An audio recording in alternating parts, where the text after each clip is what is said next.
Hi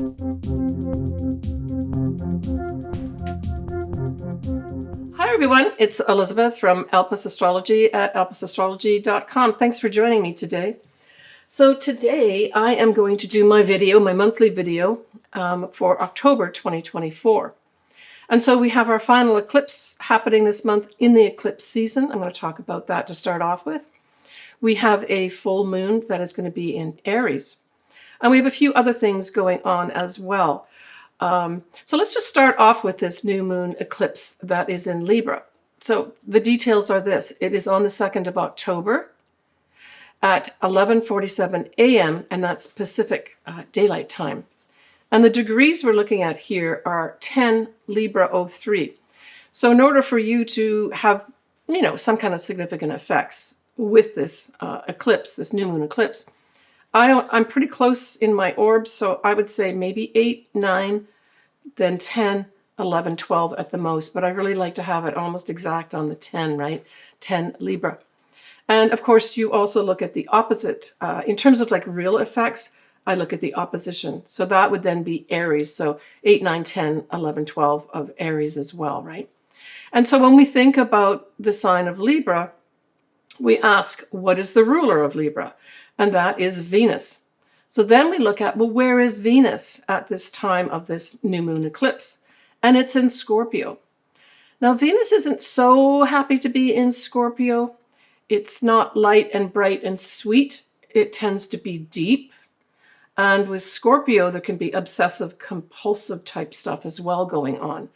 This could be a time for some people, especially if you've got your Venus or anything else in your chart, like your sun and your ascendant, aspected by Venus in Scorpio. So Venus is going to be at 11 Scorpio. Then this could be a pretty intense time for you, an intense time of change. So that Venus in Scorpio adds in a lot of depth, right? And then when we look at Mars, we've got Mars at 15 of Cancer.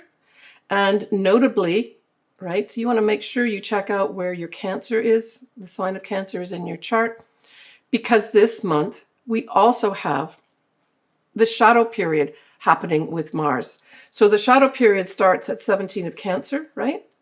And then it will go into its retrograde early December, come out of its shadow again towards the end of February next year, 2025. So what's happening also, we've got a Grand Trine happening at this eclipse time period on the 2nd of October.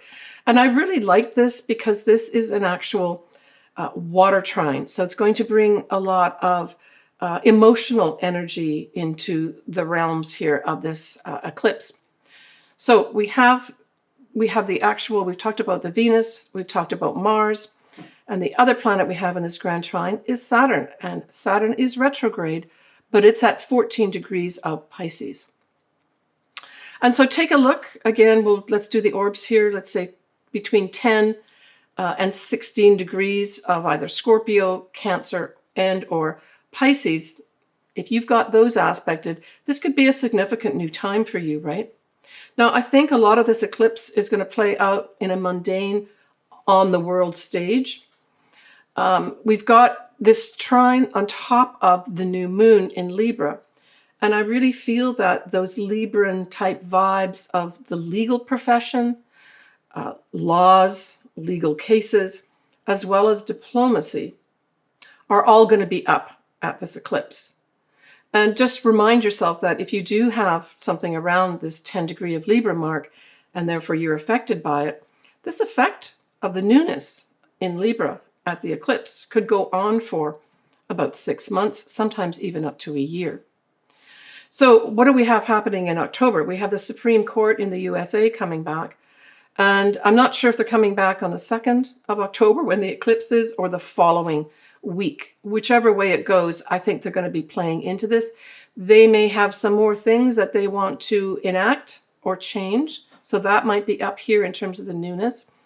But I think also, if we're really lucky, we will have some of these laws that the Supreme Court put out, put a different spin on it, take another look at it, listen to the people, and maybe decide to make some changes. We may not see that change at this time, but I'm getting this feeling that there may be something that they review again and maybe change some of those laws that they put forward to benefit everybody in our society. And I'm talking especially in the USA. The diplomacy part I see as new starts with regards to hopefully these two different wars that are going on that seem to be getting bigger and bigger in some ways. So I think there's going to be huge efforts to put that forward. We may not see peace, real peace in these regions. So we're talking about Gaza, Israel, as well as Ukraine. Probably till we get through next year in April. So we've got a Mercury as well as a Venus retrograde happening March, April. I'll get into those more details later, but I just wanted to give you the heads up. Because we've got those retrogrades happening in Aries, we can talk about war. Then it goes into Pisces, is more about peace. I think we may actually come to some peaceful resolution, but I don't think it's going to be really hard and fast until April next year. But I think this is going to be huge inroads in the right direction at this eclipse. So we have Jupiter sextile Chiron. And so Jupiter sextile and Chiron can just bring in some opportunities to heal, right?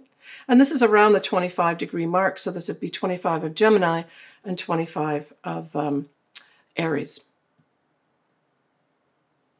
Okay, so let's head out of that eclipse and now go into some of the things that happen. And the 6th and 7th of October, we have Mars, as I mentioned, at 17 Cancer in shadow. So how would I use that? I would say pay attention to what comes up around that time period, right? Because it's going to be featured more as we get into the retrograde period. Most of this Mars retrograde is going to be in Cancer. And not only is it the retrograde, once we get into next year, like March, April time period, it's going to be going direct, Mars, but it's going to be still in Cancer. Now, I have a Cancer ascendant around 14 degrees, so I will definitely be affected by this. I'm expecting I'm going to be probably very busy.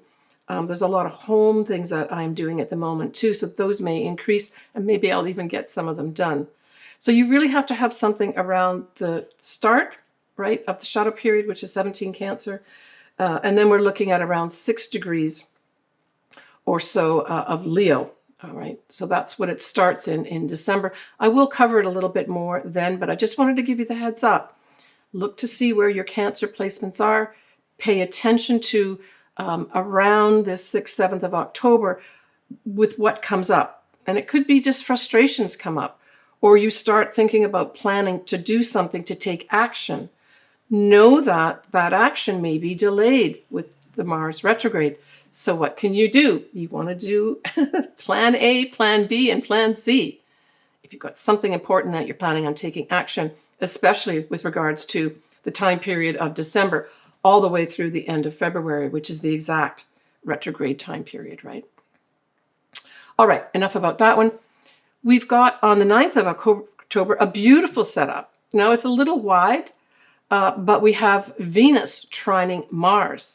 And so we've got Venus in Scorpio and Mars that's going to be in Cancer. Well, this is a beautiful setup if you've got this type of setup here. So we're looking at, again, around that 17-degree mark.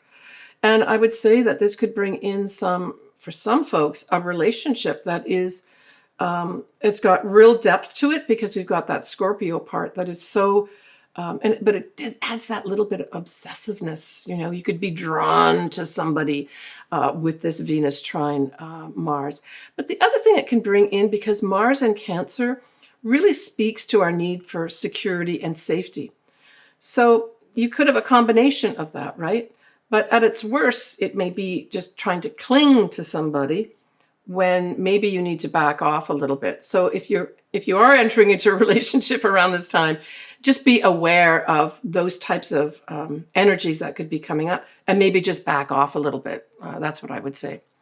But certainly an intense time for relationships, for sure.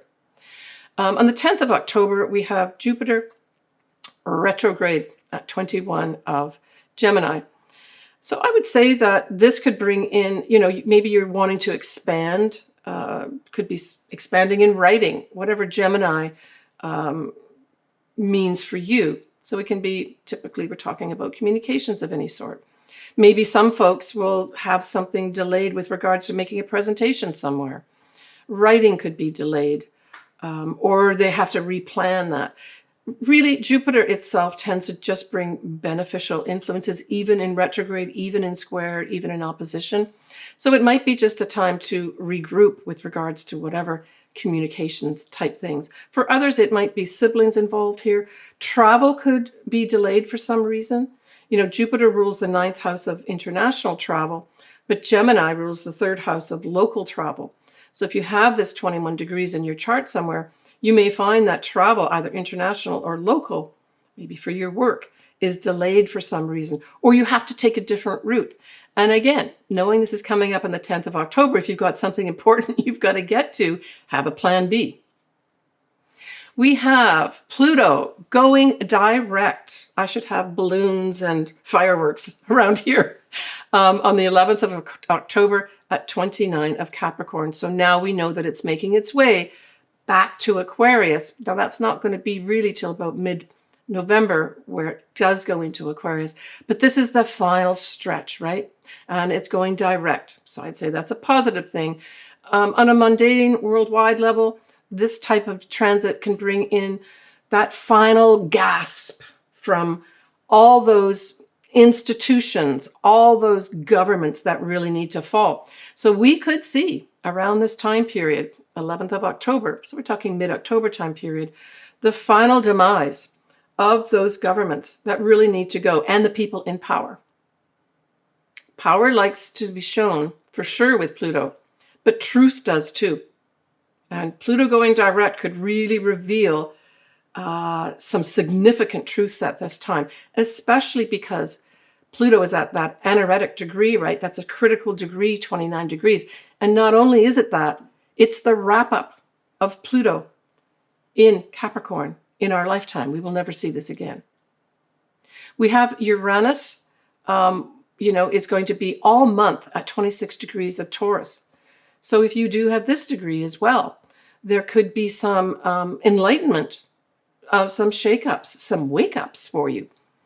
Because it's lasting the whole month, and if you've got this degree, 26 of Taurus, then expect some real big enlightenment and big change coming your way. When we look at the 15th of October, we have Venus again, and it will be opposite Uranus. Well, this can really amp up the excitement with regards to what? Mainly relationships. So this could, on its own, bring in a relationship unexpectedly out of the blue for you. But the other thing this can do, so both with Venus in Scorpio and with Uranus in Taurus, we're really talking about money here as well, right? Your money or my money. And so with the opposition, I would say there may also be, I know the Fed has already done their reduction in interest rates, but this could bring in something maybe associated with that too, where there's some unexpected change in the money markets on a global level, right? But on an individual level, this could bring in suddenly out of the blue a relationship. It can also, on the other flip side of that, have a relationship end at the same time, right? Now, on the 16th of October, Venus again, and let's remember that eclipse that I just spoke about, we have it ruled by Venus. So Venus is playing a big part here, not only at the eclipse on the 2nd of October, but right the way through halfway of October, right? Now it's going to be trine Neptune, and it does this, more than once through a year. So it's like the only time you're going to have Venus trine Neptune, but this is a beautiful thing too. This is going to bring in opportunities for us to be inspired, great inspiration, right? So, hey, if you've got to give a presentation, say around the 16th of October, this setup of this transit could really have you inspiring people. Venus can also stand for females. So there may be some inspirational thing that happens here with regards to females. Or a female may provide great inspiration at this time. Now, just going back to that eclipse again, I'm not going to go into what's called the Saros cycle. I know other astrologers have, but just know that all these eclipses that we have happen are part of larger cycles from way back sometimes 1,000 years ago. And some of them will go forward for at least another few hundred years. And so each of these eclipses belongs to a certain cycle. This particular eclipse that I've just spoken about belongs to what's called the 8 South. And then you have certain themes associated with it. So for this one, even though it's a new moon, it has separation, loss, and to finish something. But finishing something and wrapping up something, but for some reason there's a little bit of sadness associated with it. So, this could play out for some folks where you have this great creative project that you've been working on maybe for years, and you finally put the final touches to it, but your whole life has revolved around it. And now you're seeing that, ooh, I'm going to have to now let that little baby go, whatever it is that you're creating. So that sort of thing, just to give you, something to imagine what I'm talking about. The other big thing about this eclipse, though, is to take good care of your physical body, right? Let's move on to the next lunation. So that's going to be the full moon in Aries. It occurs at 24 Aries, 35 minutes. It's a full moon, so we know that the sun is in the opposite sign. So here we are featuring Libra again, right? So that's 24 Libra is where the sun will be. It happens on the 17th of October at 4:27 a.m. Pacific Daylight Time. The moon will be conjunct in Chiron, and so we're talking about healing energies here of some sort.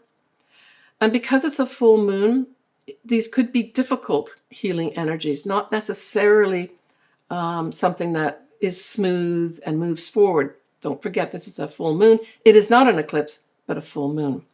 Something could come to light on a global level or a mundane level with regards to something to do with our health. That could be coming up here as well. We have Venus, as well as Pluto at this time at 29 degrees. That would have Venus in Scorpio, and that would have Pluto in Capricorn. So these are both at the anaretic degree. This is going to bring in some intense energies. And I'm seeing this as females with the Venus, or a female, or both, confronting those in power powerfully. Yeah, there's going to be some contentious stuff going on here at this full moon to do with females and maybe female-related things. I think we all know what that is. We also have Mars will be squaring Chiron. So it's like healing is wanted, right? But for some reason, it's being prevented. So I'm thinking there may be a lot of things come up here regarding women that are not good for them from the health standpoint. I'm just going to leave it at that. Nicely, though, we're going to have Jupiter sextiling Chiron. So there's opportunities here to expand for the benefit, right? Jupiter's all about benefits. Good advice comes with Jupiter as well. Teaching comes with Jupiter. Foreign people, foreign things. So there's an element here of potentially teaching, but also of expanding the opportunity to heal. So it's interesting. We've got both the expanding healing, but then we've also got kind of almost the opposite of, there may be irritation with this. So it, to me, says opposing forces with regards to something to do with our health, probably on a global level. We have Venus opposite Uranus still. So we already covered the Venus opposite Uranus up there on the 15th, but it still continues here on the 17th of October. Again, just maybe some enlightenment with regards to anything to do with females, anything to do with love, but also this could be something happens with a female unexpectedly that shines a light on that female. We have Pluto having a wide trine to Uranus, right? So we've still got Pluto at that anaretic degree, and then Uranus isn't, so it's a few degrees off, but it's still in orb. So this could bring in unexpected opportunities for people to be put in power. That's what I'm thinking. I mean, trines are always favorable, right? And because we're wrapping up this rather difficult energy of Pluto in Capricorn, I think Uranus, and don't forget Uranus does rule Aquarius, which is where Pluto is going to be going into permanently for about, over 20 years, soon in November. This could bring to light what that's going to look like, or give us an idea of what this is going to. What is that new power? What's that new government going to look like, right? So the ruler of this full moon, of course, is Mars. Where is Mars at this time? It's in Cancer, and it's in its shadow period. And on top of that, Mars, in a wide square, squares both the sun, right, in Libra, and then that moon in Aries. So I would say this is going to be probably aggressive types of action. This could be warlike situations. Now, Mars doesn't necessarily like being in Cancer. Mars likes to move ahead and do things. But Mars in Cancer can form this very protective type energy, safety energy. I want to protect myself here. So there could be a theme of that around, just generally speaking, right, in the wide public, where we need to protect ourselves here. It also refers to protecting yourself and your individuality, right? Because it's the moon we're looking at, and that is in Aries. We want to do our own thing. And this is Mars saying, not so fast, not so fast. Issues like things are surrounding anything to do with Cancer, so that's motherhood, mothering, the family, could all have some contentious issues around at this time. So when we look at the 23rd of October, we have Venus now in Sagittarius. I know it's not the best place for Venus, but at least it brings in some optimism here, right? And it'll be trining a North Node. So I would say something is going to happen here with regards to a mundane aspect where, and this again could be a female, a positive female, but there's going to be some positive news about our destiny. And I think this is going to be brought through women, maybe generally speaking, or a woman who is very optimistic and positive. On the 26th of October, we have Mars forming a favorable aspect with Uranus, and that's going to be the sextile. So this is an opportunity to make change. Okay, so how can you use this? If you need to make some change in your life, and even if Mars is in shadow, it's okay. It's still going direct. Around that 26th of October will be a good time to take some action to make some changes in your life. That's just period. Take some action, movement. Seek out enlightenment. Opportunities like that are going to exist there big time for you. On the 28th of October, Mars still now is going to trine Neptune. And so this is going to bring in opportunities to be inspired. Like this is like, a global inspiration. When you get that inspirational speaker really saying, wow, I feel optimistic about my future here, for sure. I really feel good about what's going on. And if you've got this aspected in your chart, so this is kind of the latter degrees. For Neptune is around, I think, the 24, 25 degrees. So it's around that degree point. You could have some action that you take is very inspirational. But don't forget, Neptune also rules things like dance, music. This would be a fantastic time to put, say, some music or dance, especially dance with Mars, the body, together. Or we may witness some beautiful inspirational dance or music at this time. All right, that's it for October. Let me give you a little peek now of November 2024, because it's an active month too. We're out of eclipse season once we end October, but we've got a new moon in Scorpio. We have a full moon in Taurus. Mercury will go retrograde almost mid-month, and it'll be in Sagittarius. That Mercury retrograde stays retrograde, all in Sagittarius. We have Saturn turning direct in November, and Pluto direct, but now in Aquarius. So big changes. Talk more about that next month. For me, I always like to pick some key words for the month after I've looked at the astrology. And the key words for me in October 2024 are relationships, the law, the legal profession, and diplomacy. So next, I am going to do or take a look at your ascendant and or your sun sign. My preference is if you could look at your ascendant or listen to or watch your ascendant to begin with, and then look at your sun sign. Both are really important. All right, so let's start with you, Libra, because Libra, this is your new moon.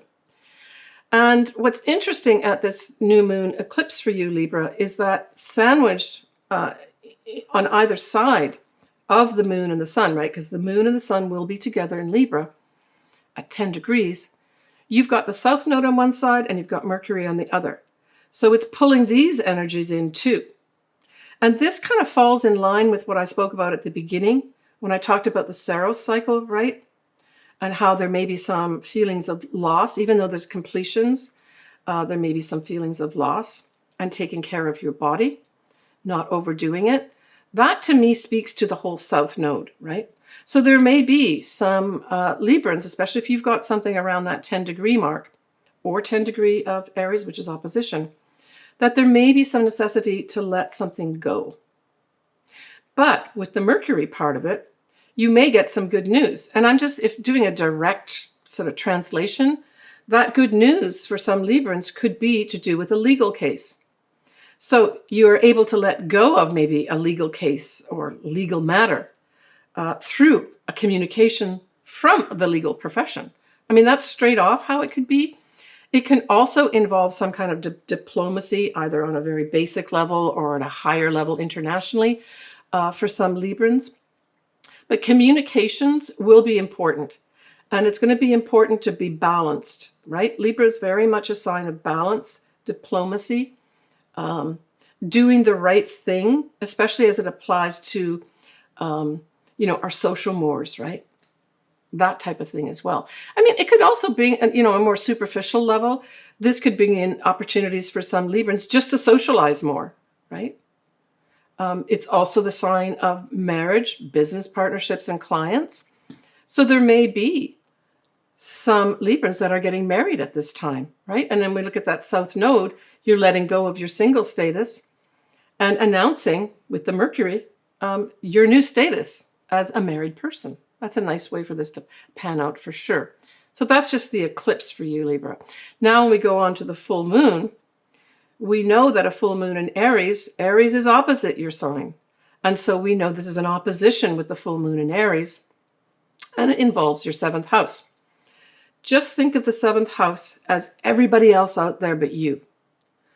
Typically, we say this is your marriage partner, your business partner, or your clients. And for sure, one or all of those could be coming into view. And the view that's coming in here is they may want to be their own individual. They want to go on their own path, right? So Aries is very much about, I want to express who I am. And so I'm not saying there's going to be arguments here, but there could certainly be negotiations as well as discussions regarding partners or others out there, right? Yeah. We've got one more eclipse in Aries coming up, Libra, for you. And it's going to be at 9 degrees, but that's going to be in March 2025 as a final one, right? We'll talk about that more later, but know that the story isn't over yet with regards to you being an individual and your partner. Now, I also want to cover the Mars retrograde because we have Mars retrograde either in shadow, the retrograde itself, or then coming out of shadow. It's a long period of time. It is almost 6 months total, this Mars retrograde, using all those time points. The actual retrograde, which happens in both Leo and Cancer, mostly will happen in Cancer. And that's for about 3 months. So if you've got any of these degree points that I've spoken about, you need to be paying attention now in October when that shadow period starts happening, which is around the 6th and 7th of October. Now for you, Libra, that squares your sign. So Mars in Cancer is going to be squaring your sign. And it involves your 10th house of career. It can also, to some extent, refer to your parents as an entity. It is also your reputation. It's your social standing. So if we go back to what I spoke about with the eclipse at the beginning of October, this could be you just settling into a marriage situation, right? And all the ins and outs of doing that somehow is affecting your career as well. Now, Cancer really refers to things like safety and security. And for sure, maybe with some Librans, you potentially entering into a business partnership, marriage, or gaining more clients could bring some security for you. But with that square, it's going to be a challenge of some sort. You need to think outside the box. I always say that about squares. It doesn't mean it's a bad thing. It just means that there may be some frustrations. Almost all Mars retrogrades brings frustration at a larger level or a smaller level, depending on the degrees, right? Remind you of the degrees. It's 17 degrees of Cancer is what Mars will go forward and direct at towards the end of February 2025. It will go retrograde a short period of Leo, and it's about 6 degrees of Leo that it will start in early December going retrograde. But we're just going to focus on Cancer here because most of that retrograde is here. I mean, the other thing is that you could be having to integrate a new career, and it's just challenging to some extent. And that career could have something to do with motherhood, anything to do with reproductive types of things, right? So I guess you could stretch it and say it could also be something to do with clinics or hospitals. Although there's not a direct connection with that, it's just the mothering part of it, the nurturing side of it. So you may be developing a career where you're nurturing. You could also be finding yourself in a situation where you're not being nurtured, and that square is waking you up saying, look, this has got to be a win-win situation. You can't be going around saving everybody or having this great compassion and getting burnt out. Cancers can get burnt out for sure. So just take care of that. And it may be during all this Mars retrograde, you've got to sort that out. But know that there's time periods where it'll be more frustrating and times that it won't be. I will be covering this more in my December video. But in January, we actually do have an opposition of Mars and the Sun, right? The Sun will be in Capricorn. And that could be a big transformational time. So if some of these frustrations start happening even in October for you, Libra, know that January may bring some resolution for you when you've got that opposition happening where things become clearer or things pop up that say, this is how you can resolve this issue. All right, take care, Libra. All right, folks. So that's going to end my whole discussion here of this month of October 2024. I'm sending lots of love out to everybody and lots of great best wishes. Didn't talk about Halloween, but hey, enjoy yourself at Halloween. I haven't looked at that day, but there's no big moon or eclipse at that time.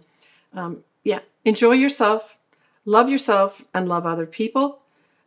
Make sure you're bringing balance into your life. Try to go for the win-win situations with this big influence of Libra as well as Aries, right? Love to hear from everybody. If you want me to do your chart, this might be a good time to do it. I may be doing a live session coming up in November. I will definitely make announcements about it where I will be looking at the year ahead. I've still got to do all the planning for it. All right. Take care, everybody. Talk to you soon.